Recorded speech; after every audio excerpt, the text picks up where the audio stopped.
ഹരി ഓം. ദശകം 8 ശ്ലോകം 6. തവൈവ വേഷേ ഭണിരാജിശേഷേ ജലൈകശേഷേ ഭുവനേസ്മശേഷേ ആനന്ദസാന്ദ്രാനുഭവസ്വരൂപസ്വയോഗനിദ്രാ പരിമുദ്രിതാത്മാ. പദങ്ങളെ ഒന്ന് പിരിച്ചു നോക്കാം.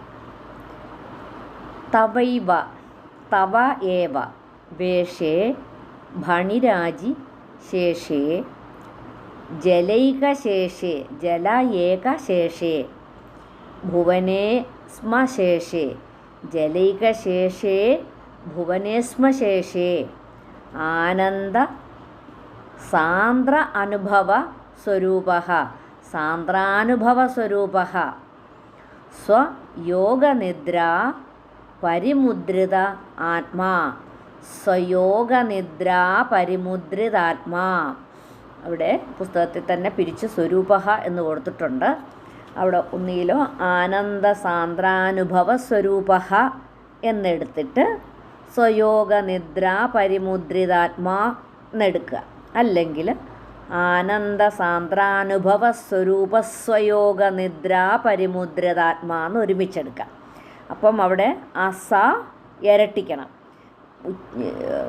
വിസർഗം പറയാതെ ഒരുമിച്ചെടുക്കുകയാണെങ്കിൽ സായൊന്നിരട്ടിച്ച് ചൊല്ലിക്കോണം. ആനന്ദ സാന്ദ്രാനുഭവ സ്വരൂപ സ്വയോഗനിദ്രാ പരിമുദ്രിതാത്മാ.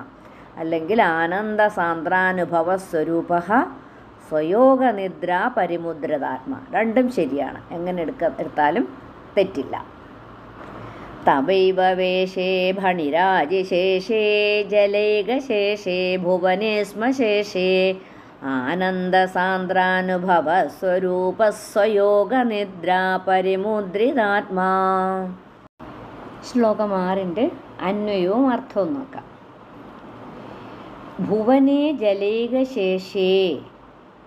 ഭുവനേ ലോകം ഒരു പെരുവെള്ളം മാത്രമായി തീർന്നപ്പോൾ, ഞാൻ പറഞ്ഞല്ലോ നേരത്തെ ശ്ലോകത്തിൽ നമ്മൾ പറഞ്ഞു ജലം മാത്രമേ കാണാനുള്ളൂ. അപ്പം ലോകം ഒരു പെരുവെള്ളം മാത്രമായി തീർന്നപ്പോൾ തവ ഏവ വേഷേ ഭണിരാജിശേഷേ ത്വം.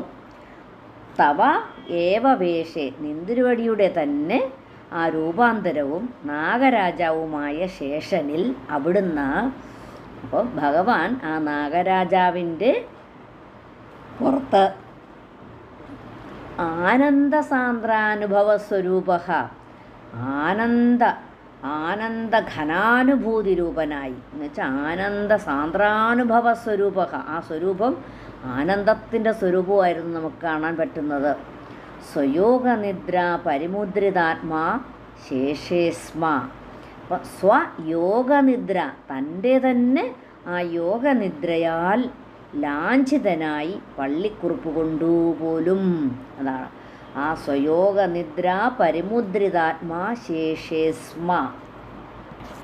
അപ്പോൾ ആ ലോകം ആ ജലം മാത്രമായിരിക്കുന്ന സമയത്ത് അങ്ങയാകട്ടെ അങ്ങയുടെ തന്നെ സ്വരൂപഭേദമാകുന്ന ആ ആദിശേഷനിൽ ആ സച്ചിദാനന്ദ സ്വരൂപിയായി സ്വന്തം സ്വരൂപധ്യാനമാകുന്ന ആ നിദ്രയെ പ്രവേശിച്ചു, അല്ലെ നിദ്രയിൽ ലയിച്ചു. തവൈവ വേഷേ ഭണിരാജിശേഷേ ജലൈകശേഷേ ഭുവനേ സ്മശേഷേ ആനന്ദസാന്ദ്രാനുഭവ സ്വരൂപ സ്വയോഗനിദ്രാ പരിമുദ്രിതാത്മാ.